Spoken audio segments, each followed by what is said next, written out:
আমাকে স্মরণ করো, আমিও তোমাদেরকে স্মরণ করো, আর তোমরা আমার শুকরিয়া আদায় করো এবং অকৃতজ্ঞ হয় না। সুবহানাল্লাহ। কি বলছে? তোমরা আমাকে স্মরণ করো, আমি তোমাকে স্মরণ করো। আল্লাহ তাআলাকে যদি আমরা স্মরণ করি, অবশ্যই আল্লাহ তাআলা আমাদেরকে স্মরণ করে। আল্লাহ তাআলা ওয়াদা বদ্ধ। পরবর্তীতে বলছে তোমরা যদি আমার শুকরিয়া আদায় করো তাহলে আমি নিয়ামত বাড়িয়ে দেব। অন্যত্র বলছে, এখানে বলছে শুকরিয়া যদি আদায় করো এবং অকৃতজ্ঞ হয় না।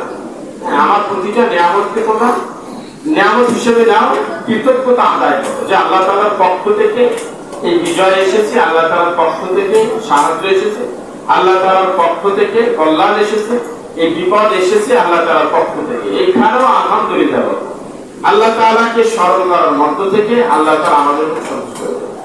সুবহানাল্লাহ।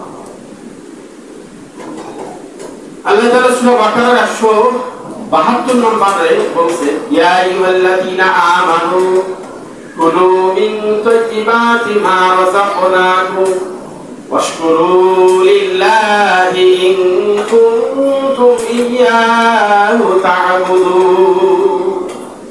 হে ঈমানদারগণ, আমি তোমাদেরকে জীবিকা হিসেবে যা দান করেছি সেই পবিত্র বস্তু সমূহ মতে খাও এবং আল্লাহর কৃতজ্ঞতা প্রকাশ করো, যদি তোমরা তারই ইবাদত করে থাকো।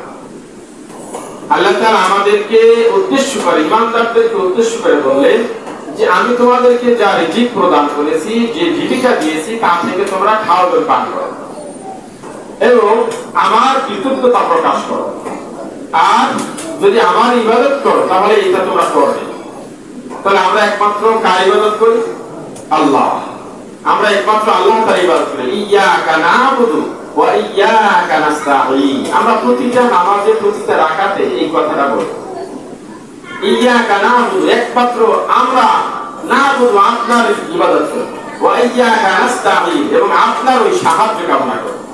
তাহলে আমরা প্রতিটা রাকাতে, প্রতিটা নামাজে কিন্তু আল্লাহ তাআলার কাছে বলতেছি, হে আল্লাহ, আমরা একমাত্র আপনার ইবাদত করি, আপনারই গোলামি করি এবং আপনার কাছেই মাথা নত করি, আপনার কাছেই সাহায্য কামনা করি।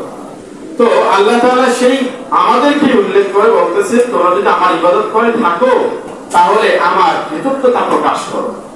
আলহামদুলিল্লাহ। তাহলে সবাই বলি আলহামদুলিল্লাহ। আলহামদুলিল্লাহ। আমরা সকলেই ভালো আছি, আল্লাহ তাআলার শুকরিয়া। আমরা যে যে অবস্থায় আছি, যে যে অবস্থায় আছি না কেন, আল্লাহ তাআলার শুকরিয়া আদায় করি, আলহামদুলিল্লাহ। আমরা মনে করি যে আমার চাইতে মনে হয় অন্যকে ভালো আছে, এরকমটা মনে করি আমরা অনেক সময়। এরকমটা আমরা অনেক সময় মনে করি যে আমাকে এত টাকা মাসিক বেতন পায়, তার এত অট্টালিকা, এত রাজপ্রাসাদ, সে তো মাস গেলে ভালো বেতন পায়, ভালো বাজার করে, বড় মাছটা বাজার থেকে কিনে নেয়, সে ভালোই আছে। আমরা এরকম অনেকটা অন্যের দেখে, অন্যের এই বিষয়গুলোকে দেখে অনেক সময় নিজেকে ছোট মনে করি, খারাপ ভাবি যে আমরা খারাপ অবস্থায় আছি। তো একটি ঘটনার মধ্য থেকে আমরা এই বিষয়টা ক্লিয়ার হব।